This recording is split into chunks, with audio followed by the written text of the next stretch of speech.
NLR 1981 UC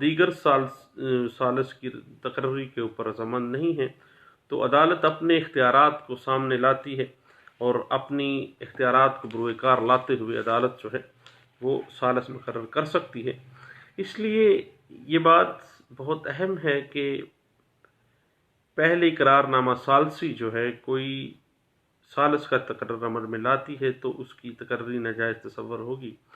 اقرار نامہ ثالثی کا پہلا جو ثالث ہے، چونکہ پارٹی اس پہ رضامند نہیں ہے، دین عدالت کے پاس اختیار ہے کہ وہ اپنی طرف سے ثالث مقرر کر سکتی ہے۔ یہ بات انٹرپریٹ بھی ہوئی ہے PLJ 2003 Lahore high court page 7 کے اندر اس کو انٹرپریٹ کیا گیا۔ اور اگر اقرار نامہ ثالثی کا کوئی فریق فوت ہو جائے تو اس کے وارثان انڈر سیکشن 20 برائے پیش کیے جانے اقرار نامہ ثالثی اپلیکیشن دے سکتے ہیں، یا مخالف فریق جو ہے وہ فوت ہو گیا ہے تو اس کے وارثان جو ہیں ان کے خلاف بھی اپلیکیشن دی جا سکتی ہے برائے پیش کیے جانے اقرار نامہ ثالثی عدالت کے اندر۔ یہ بات انٹرپریٹ بھی ہوئی NLR 1993 UC پیج 30 کے اندر اس کو انٹرپریٹ کیا گیا تھا۔ اب جب application under section 20 arbitration act 1940 برائے پیش کیے جانے اقرار نامہ ثالثی جب عدالت میں دی جاتی ہے تو اس اپلیکیشن پہ کارروائی اسی وقت ہوگی جب اقرار نامہ ثالثی تحریری شکل میں موجود ہو۔ اگر اقرار نامہ زبانی ہے تو پھر انڈر سیکشن 20 ثالثی کارروائی کے لیے ثالثی جو معاہدہ ہے اس کو پیش کرنے کی اپلیکیشن گزاری ہی نہیں جا سکتی، اور جس جگہ مابین فریقین اقرار نامہ ثالثی کے اندر اختلاف پایا جاتا ہے وہاں کی عدالت جو ہے اس کو اختیار سماعت بھی حاصل ہے، اور ایسی درخواست اس عدالت میں بھی دی جا سکے گی جہاں پر جزوی طور پر کوئی کاز آف ایکشن ہی اس اقرار نامہ ثالثی کی نسبت کوئی ارائز ہوا ہو۔ یہ بات انٹرپریٹ بھی ہوئی NLR 1989 CLJ پیج 555 کے اندر اس کو انٹرپریٹ کیا گیا تھا۔ اقرار نامہ ثالثی کو قانونی طور پر کچھ سینکٹیٹی حاصل ہے، اور اقرار نامہ ثالثی کرنے والے جو فریقین ہیں ان کو قانونی طور پر پابند کیا گیا ہے، اور اگر کوئی سنگین قسم کا اختلاف ہو تو عدالت جو ہے وہ اقرار نامہ ثالثی پیش کیے جانے کی اپلیکیشن پر کارروائی کرتے ہوئے کوئی نیا ثالث بھی مقرر کر سکتی ہے۔ یہ بات انٹرپریٹ ہوئی PLD 2002 supreme court of Pakistan کا فیصلہ ہے پیج 310 کے اندر اس کو انٹرپریٹ کیا گیا تھا۔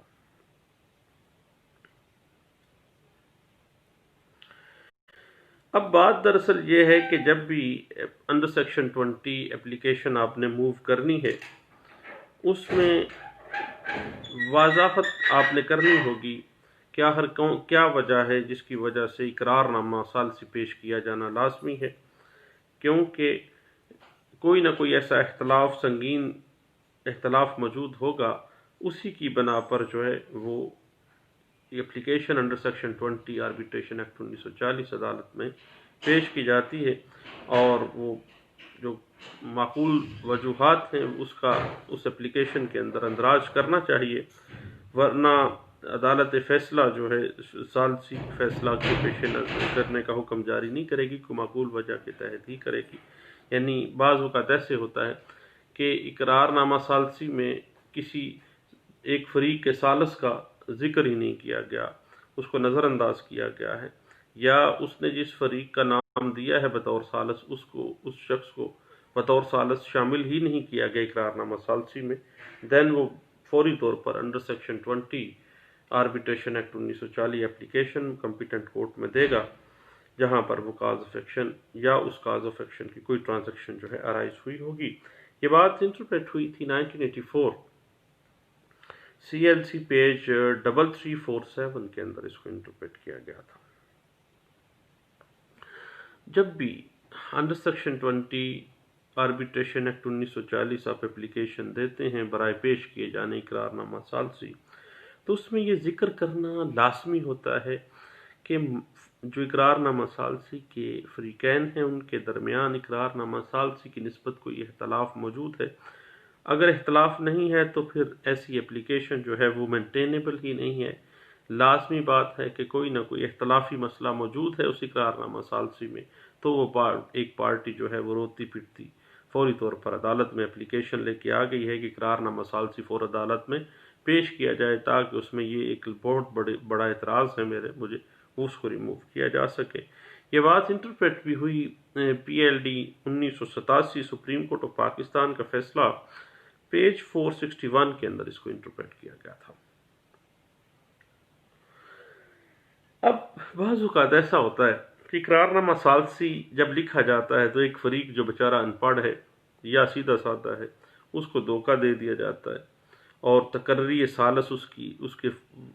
لائی جاتی ہے عمل میں، لیکن وہ فریب ہوتا ہے، اس کو پتہ بعد میں چلتا ہے، تو فوری طور پر وہ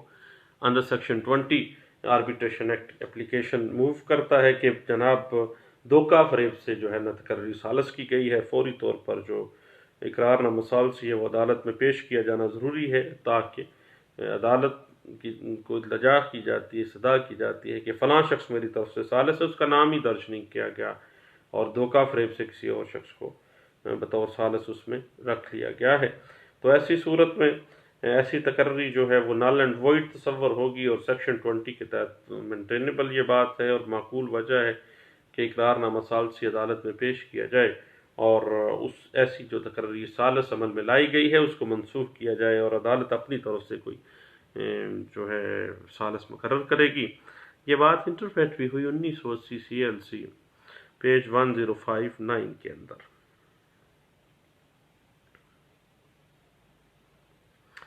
اور یاد رکھیے گا ایک بڑی ٹیکنیکل سی بات ہے کہ جب بھی آپ under section 20 arbitration act 1940 application دیں گے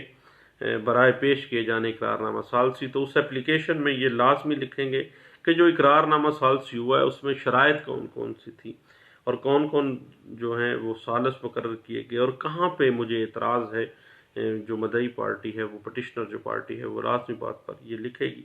اور وہ اعتراض لازمی طور پر وہ لکھے گی کہ مجھے یہ باتوں پہ اعتراض ہے اور انہوں نے دھوکہ اور فریب کیا ہے مخالف پارٹی نے۔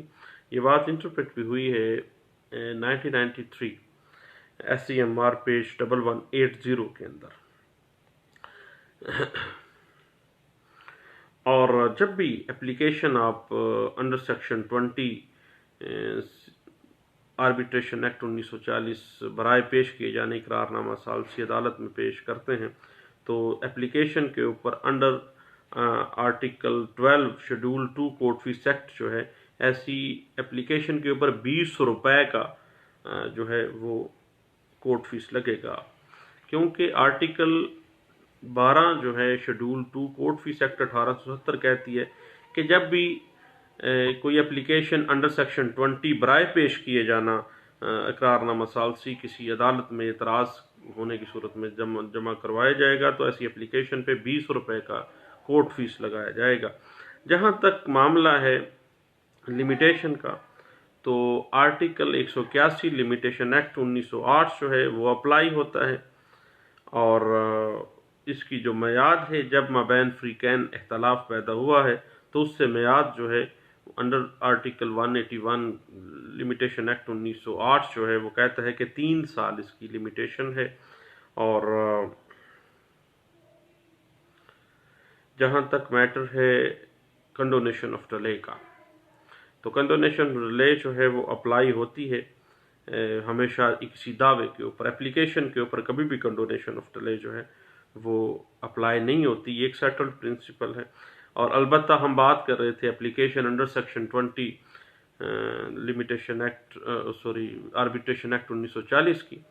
کہ جب بھی آپ نے اپلیکیشن برائے پیش کیے جانے اقرار نامہ ثالثی کسی اعتراض کی بنا پر عدالت میں دینا ہے، تو اس پہ جو قانون میعاد کا آرٹیکل 181 جو ہے قانون میعاد 1908 کا وہ اپلائی ہوگا، اور 3 سال اس کی لمیٹیشن ہوگی۔ اور یہ بات انٹرپریٹ بھی ہوئی ہے PLJ 2016 اسلام آباد ہائی کورٹ کا فیصلہ ہے پیج 6 کے اندر، اس کو انٹرپریٹ کیا گیا اور یہ کہا گیا ہے کہ یہ ایک سیٹلڈ پرنسپل ہے کہ جب بھی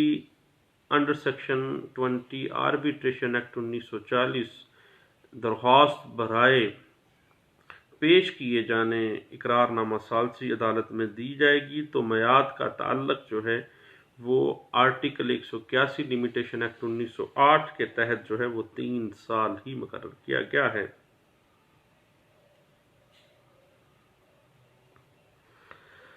اس کے بعد اسی جو کیس لا ہے اسلام آباد ہائی کورٹ کا، اس میں یہ بھی کہا گیا کہ اگر اپلیکیشن جو ہے وہ ٹائم بارڈ ہے، 181 آرٹیکل اپلائی ہو رہا ہے، 3 سال اس کی لمیٹیشن ہے، اگر ٹائم فریم کا میٹر ہے، زائد المیعاد ہو گیا ہے، ٹائم بار ہو گیا ہے، دین درخواست دائرے کی اجازت نہیں دی جائے گی، کیونکہ کنڈونیشن ڈلے کبھی بھی کسی اپلیکیشن پہ اپلائی نہیں ہوتا، درخواستوں پہ نہیں بلکہ دعووں پہ اپلائی ہوتا ہے، اور دین 3 سال کی لمیٹیشن اگر گزر گئی ہے تو پھر یہ اپلیکیشن نہیں دی جا سکے گی اور نہ ہی معاملہ ثالث کو بھیجا جا سکتا ہے۔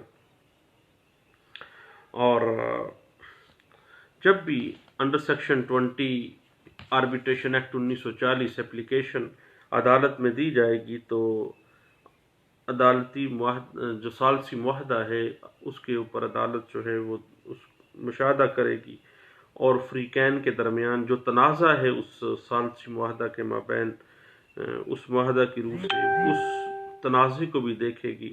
اس اختلاف کو بھی دیکھے گی، اور ان مقدمات میں فریقین کی طرف سے جو مقرر کیا گیا ثالث ہے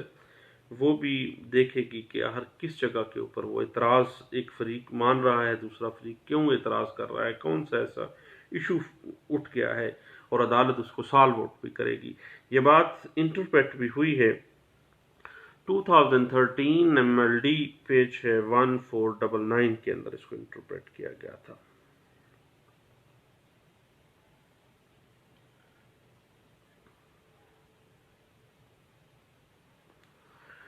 اس کے بعد ایک بڑا سیٹلڈ پرنسپل ہے کہ اقرار نامہ ثالثی جو ہے اس کی جو طے شدہ شرائط ہیں وہ دونوں فریقین اس کے پابند ہیں، اور طے شدہ شرائط کو پورا کیے بغیر انڈر سیکشن 20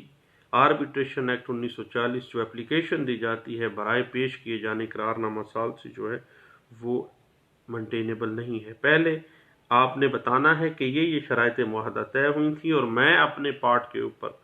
اب تمام شرائط جو ہیں اس کو میں نے پورا کیا ہے۔ شرائط کو پورا کیے بغیر جو ہے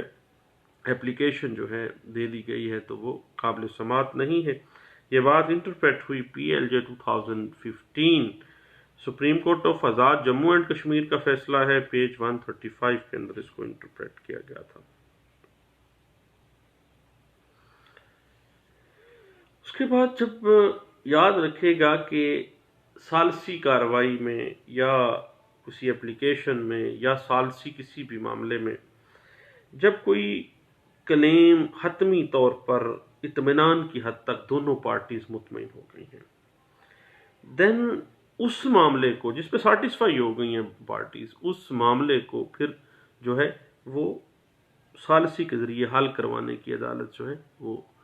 کوشش نہیں کرے گی، بلکہ وہ سیٹلڈ سمجھا جائے گا اس امر کو کہ اس پہ دونوں پارٹیز متفق ہو گئی ہیں۔ یہ بات انٹرپریٹ ہوئی PLD 2015 supreme court of Pakistan کا فیصلہ ہے، پیج 154 کے اندر اس کو انٹرپریٹ کیا گیا تھا۔ چند باتیں تھیں جناب۔ Application under section 20 arbitration act 1940 جو درخواست دی جاتی ہے سیول کورٹ میں برائے پیش کیے جانے اقرار نامہ ثالثی کسی اعتراض کی بنا پر، میں نے کہا اپنے دوستوں سے شیئر کرتے ہیں۔ آپ کا شکریہ، تھینک یو، اللہ حافظ۔